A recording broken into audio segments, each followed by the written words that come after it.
All right, so today we are going on a deep dive into some research on northeastern China. We're going to be exploring Gansu, Heilongjiang, and Jilin.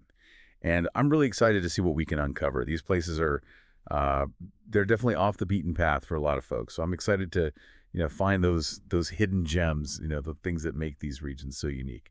Well, I think what's really fascinating about these three provinces is that each one kind of tells a different story about China's history and how its culture has developed over time. So we are going to see how ancient trade routes and empires, even harsh climates, have really kind of shaped traditions and identities in these regions. Okay, I'm hooked already. Yeah. So let's start with Gansu. I've got the Mogao Caves in my notes here, and they sound absolutely incredible. Thousands of Buddhist murals and sculptures, all carved over centuries. I mean, it's hard to even grasp the sheer scale of artistry and the dedication involved in that. Well, and it's really a testament to Gansu's position on that ancient Silk Road. It was a crossroads of cultures and religions for centuries. So you have this blend of Han Chinese, Tibetan, and Hui people, each contributing to this really rich cultural landscape in Gansu. Okay, that makes sense. And speaking of a rich cultural tapestry, my notes mention yak racing. During Losar, the Tibetan New Year in Gansu's Gannan Tibetan Autonomous Prefecture, yak racing.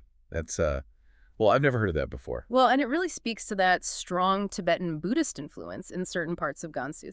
Festivals like Lissar are more than just celebrations, right? They're really expressions of cultural resilience, a way to connect with a heritage that has really endured for centuries. It really makes you think about other ways people express their cultural identity, like through food. Hmm. I'm seeing Lanzhou beef noodles here in my notes, hand-pulled noodles, rich beef broth, and suddenly I'm very hungry. Yeah. Well, Lansu beef noodles are definitely iconic, not just in Gansu, but beyond. But then you also have, the influence of Hui Muslim cuisine, which brings in, things like mutton skewers to the table. It's a reminder that, Gansu's culinary scene is just as diverse as its people. Okay, so let's try and paint a picture for our listeners here. Hmm. Imagine you're in a bustling Gansu market, Hmm. surrounded by all the sights and the smells of spices and food. You grab a steaming bowl of Lansu beef noodles, and as you're taking that first bite, you hear these like melodic strains of choir folk music drifting through the air, this blend of Hui, Han, and Tibetan musical traditions. I mean, that's the magic of Gansu when you say this fusion of cultures all kind of woven together. Yeah, you really hit the nail on the head. It really gives you a glimpse into a China that is both ancient and modern, Tradition and innovation existing side by side, and where the echoes of the Silk Road, you can still kind of feel them today. So Gansu, definitely adding that to my travel list. Now let's shift gears a bit. We're heading to Heilongjiang, a province that seems like it's worlds away from Gansu, both, geographically and culturally, icy landscapes, Siberian tigers, and even like a touch of Russian influence. My notes say there's a local saying, Dongjengum, frozen like a dog. Seems like the folks in Heilongjiang have a sense of humor about those extreme winters, huh? They do, and you have to when you're dealing with, temperatures that can plunge way, way below freezing. But that harsh environment has also shaped a really unique culture, one that's resilient, resourceful, and very connected to the natural world. Well, speaking of winter, we can't forget about the Harbin Ice and Snow Festival. Those massive ice sculptures, they're like something out of a dream. Mm. But what I think is so fascinating is that this festival is actually rooted in the, centuries-old Chinese New Year's ice lantern Yeah. tradition. So it's not just some modern spectacle. It's really connected to this deeper cultural heritage. Right, right. And alongside that ancient tradition, you also have this more recent Russian influence, which you can really see in the architecture of Harbin's Central Street. And that kind of architectural blend comes from Harbin's history as a Russian trade and railway hub in the late 19th and early 20th centuries. So picture this. You're walking down Central Street, bundled up against the cold, surrounded by these like gorgeous buildings that wouldn't look out of place in Moscow. You grab a Harbin red sausage, which my notes tell me is this, fusion of Russian and Eastern European flavors. And then you turn a corner and bam, you're in a world of glowing ice sculptures. This testament to, both ancient Chinese traditions and like modern artistic innovation. It's like stepping into a totally different world. Yeah, Heilongjiang is really full of these unexpected juxtapositions, and it's not just architecture and food. You see this blend of tradition and innovation in the lives of the indigenous Hessian people too. Oh yeah, the Hedjan people. Got them in my notes here. Yeah. They're known for making clothing and art from fish skins, right? fish skins. I mean, talk about resourceful. That's incredible. Yeah, exactly. And they've lived in harmony with this challenging environment, for centuries, adapting to its rhythms, utilizing its resources in these really ingenious ways. And speaking of natural resources, Heilongjiang is home to some amazing biodiversity, right? Mm. I've got the Siberian Tiger Park and the Zilong Nature Reserve in my notes here, which protect endangered species like Siberian tigers and red-crowned cranes. It seems like a nature lover's paradise, if you can handle the cold, that is. Yeah, yeah, it really is. And those conservation efforts are crucial because, protecting those species isn't just about preserving biodiversity. It's also about safeguarding this cultural heritage that's so deeply intertwined with the natural world. Okay, I've got one last question before we move on to Jilin. Would you brave the extreme cold to see the aurora borealis in Mohe? It's China's northernmost town, Yeah. I have to admit, the thought of seeing those dancing lights in such a remote and icy landscape is pretty alluring. It's definitely tempting. I mean, the aurora borealis is a spectacular natural phenomenon, but maybe with some really good cold weather gear and a thermos full of hot tea, I might just be persuaded. Fair enough. Let's keep moving south then to Jilin, a province known for its blend of Manchu and Korean Chinese cultures. From what I've read, it's a place of stunning natural beauty, from like rime ice-covered trees to majestic mountains. And of course, no exploration of Jilin would be complete without trying the local cuisine, which, according to my notes, is this delicious fusion of Korean and Chinese flavors. So yeah, I'm ready to be captivated by Jilin's unique charm. Well, Jilin's really fascinating because that cultural blend has, deep historical roots. It was once part of the ancient Bohai Kingdom, which flourished in, northeastern China and the Korean Peninsula from the 7th to the 10th centuries. And this kingdom was heavily influenced by both, Korean and Chinese cultures, which laid the groundwork for the cultural fusion we see in Jilin today. So the cultural blend we see today, it's not just some recent thing. It's woven into the fabric of Jilin's history, which, I mean, that makes it even more intriguing, right? Huh? And speaking of captivating sights, my notes describe this rime ice phenomenon along the Songwall River. These frost-covered trees, they're supposed to look like something out of a fairy tale, like a symbol of purity and renewal. Oh, yeah, they're truly magical. And they actually have a festival to celebrate this natural wonder. The Jilin Rime Ice Festival draws visitors from all over. But alongside the celebration of winter's beauty, you also have the Korean Mid-Autumn Festival, Chuseok, being celebrated by Jilin's Korean Chinese community. See, that's what I love about these northeastern provinces. It's like experiencing like multiple cultural worlds all within one region, right? You have this ancient Korean harvest festival happening alongside a festival dedicated to, a natural phenomenon unique to Jilin's winters. It really Yeah. speaks to the region's incredible cultural diversity. It does. And this diversity is woven into Jilin's landscape as well. We can't forget about the Cheongbai Mountain, which straddles the border between China and North Korea. Oh yes, Cheongbai Mountain, home to Heaven Lake, a volcanic crater lake. It sounds absolutely breathtaking. It is. It's a place of just remarkable natural beauty. And it's not just about the scenery either.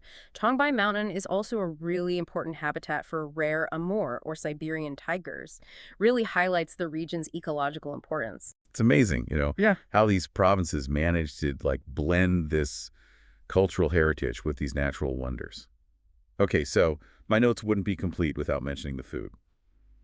It seems like Jilin cold noodles are a must-try. They're described as these refreshing buckwheat noodles, similar to Korean naengmyeon, another delicious example of that cultural exchange we've been talking about. Yeah, Jilin cold noodles are a local favorite for sure. And that connection to, Korean naengmyeon really showcases the culinary interplay between those two cultures. It's a reminder that food is often a bridge between different traditions.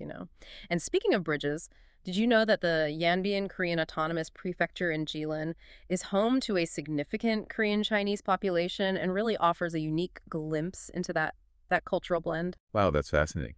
I'm definitely adding Ambien to my travel list now. It sounds like a place where you can really like immerse yourself in the sights and the sounds and the flavors of this unique cultural blend.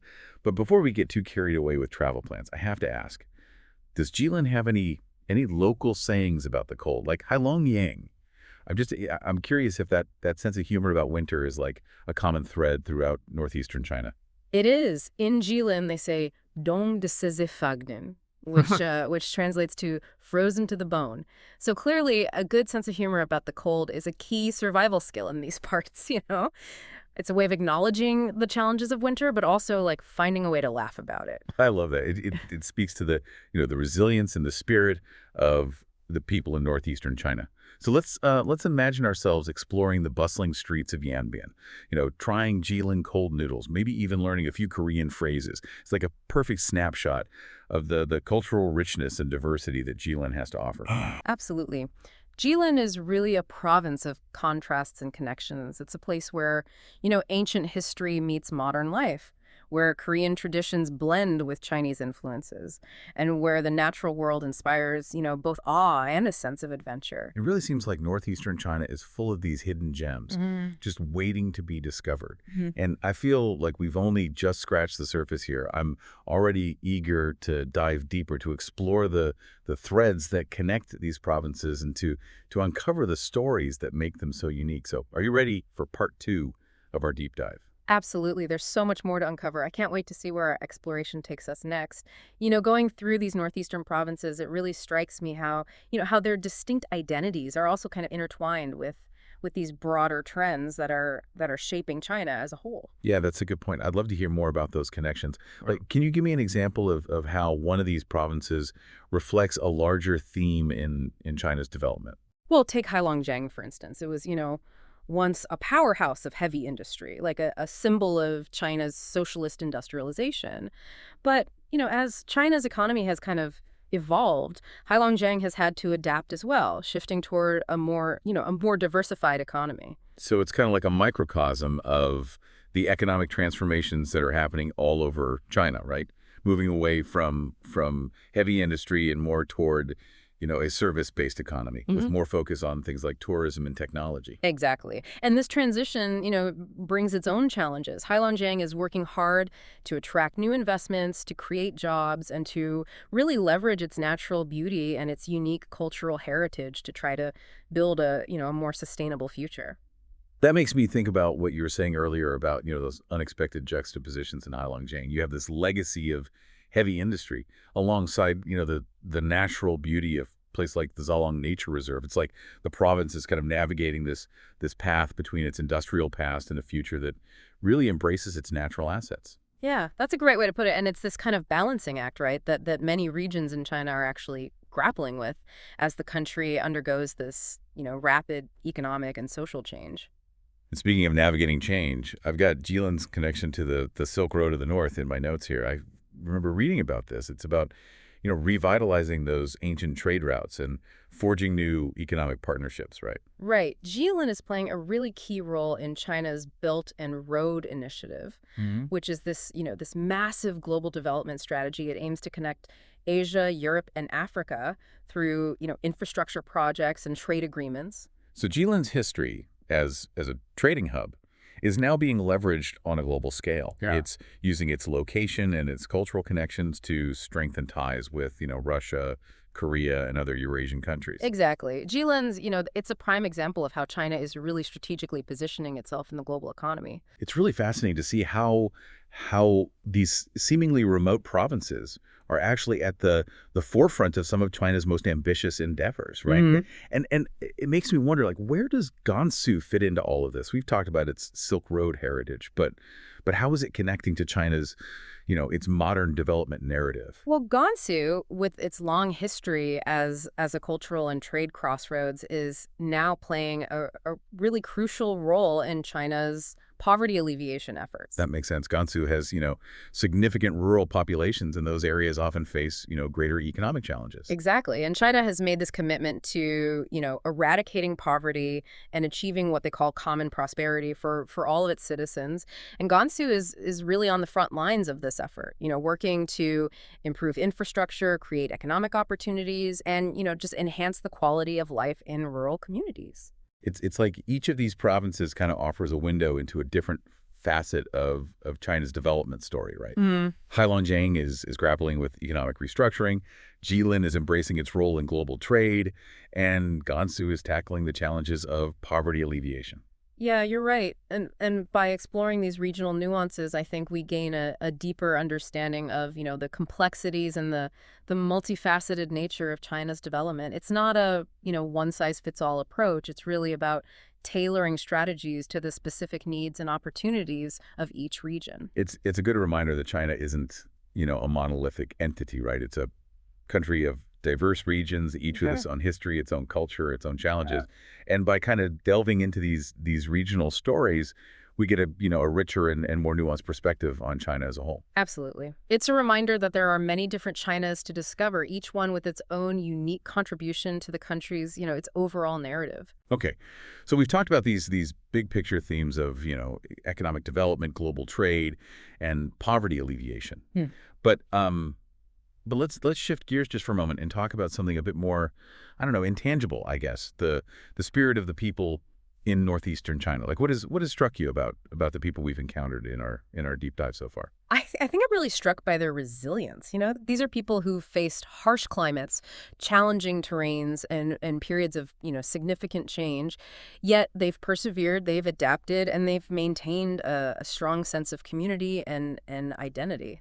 It makes me think about that Dongbei spirit we were talking about earlier, that blend of toughness, warmth, and humor that seems to define the people of this region. Yeah, exactly. They embrace their winters, they find joy in simple things, and they face adversity with, a sense of determination and a dash of humor. You can really see this spirit reflected in their folklore, their art, their music, their daily interactions. It's like they've learned to find beauty and strength in the face of adversity. And speaking of beauty, we can't forget the incredible natural landscapes of these provinces. We've touched on the Mogao Caves in Gansu, the Rime Ice in Jilin, the wildlife reserves in Heilongjiang. But what other natural wonders are we missing out on? What hidden gems should we be adding to our travel itineraries? Oh, there's so many. In Gansu, you have the Zhangyi Dengxia National Geological Park with its, just breathtaking rainbow mountains. Imagine like colorful layers of sandstone, carved by centuries of wind and erosion. It's a sight that will leave you speechless. I've seen pictures. They look almost surreal, like something out of a painter's, wildest imagination. They are. And then, in Heilongjiang, you have the Lesser Khingan Mountains. They're not as towering as the Changbai Mountains, but they offer this incredible tapestry of, forests and rivers and wetlands. It's a place to just, really immerse yourself in the tranquility of nature. Sounds like the perfect escape from the hustle and bustle of city life. What about Jilin? Any hidden natural gems there that we should know about? Well, beyond, the majestic Changbai Mountains and the Rime Ice along the Songhua River, Jilin is also home to numerous just stunning lakes. Lake Chegan, for instance, is known for its, crystal clear waters and its surrounding forests. While Songhua Lake is a popular spot for boating and fishing. And if you're looking for a truly, off the beaten path adventure, the Jingyiwetan National Forest Park offers, hiking trails, waterfalls, serene forests. It's amazing how each province boasts such diverse landscapes. Right. From deserts and mountains to forests and wetlands. It's a reminder that northeastern China is a region of immense natural beauty just waiting to be explored. And this natural beauty is deeply intertwined with the cultural identities of these provinces. You see it in their art, their folklore, their cuisine, their daily rituals. It's like the people of northeastern China have really learned to live in harmony with their environment, drawing strength and inspiration from the landscapes that surround them. It's a reminder that our connection to nature isn't just about aesthetics. It's about finding a sense of place, a sense of identity, a sense of belonging. That's beautifully said. And it brings us to a key point, I think. Understanding these provinces isn't just about, appreciating their unique features. It's about recognizing how they connect to larger themes, both within China and in the broader context of human experience. It's about seeing the interconnectedness Yeah. of everything, right? And it's about appreciating the beauty and the complexity of these regions, recognizing that they have so much to teach us about history, about culture, about resilience, and about the power of human connection. We're wrapping up our deep dive into northeastern China. I keep thinking about what you said earlier about how these provinces offer a window into these different parts of China's development. That's right. Each province is kind of like a a piece of the puzzle, and when you put them all together, you start to see like the bigger picture of China's journey. You know, Hmm. its economic transformations, its global ambitions, the social challenges, its remarkable resilience. Yeah, it's like we've been on this incredible journey traveling through, time and space. We started in Gansu with its ancient Silk Road echoes and ventured into those icy landscapes of Heilongjiang and explored that cultural blend of Jilin.